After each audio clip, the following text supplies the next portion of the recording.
Ang NFA naman mga kabrigada nanawagan sa Kongreso na amyendahan ang batas para maibenta ang milyon-milyong sako ng bigas na malapit ng mabulok. Brigada Katrina Honson, ibrigada mo! Brigada Live Report!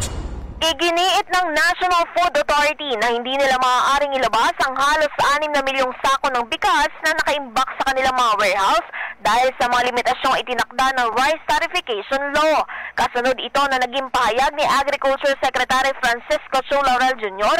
na dapat na itong mailabas sa mga warehouse dahil malapit na itong mabulok. Sa panayam ng Brigada News FM Manila kay NFA Administrator Larry Lacson, sinabi nitong hindi pinapayagan ang pagbebenta ng mga nakaimbak na bigas maliban na lang kung may kalamidad o emergencies. 2019 kasi may itigas ang batas yung kung Rice Tarification Law. Doon po na ang mandato ng NFA ay naging buffer stocking agency lang po. Pwede lamang po siyang magbenta sa during calamities, kalamidad or emergencies. At saka yung pangatlong pwedeng magbenta siya yung bago po masira yung bigas ay kailangang mabenta. Kaya naman nananawagan sila sa mga mambabatas na amyendahan ang nasabing batas upang mabigyan sila ng kapangyarihan na magbenta ng mga stock ng bigas kahit walang kalamidad.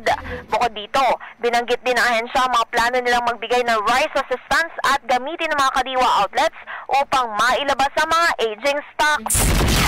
Tingin ko po sa basa ko sa mga kongresista na naroon doon po sa super committee ay mukhang ano po sila at ayon po sila, sang-ayon po sila ito. Pero it will take time po itong batas na ito.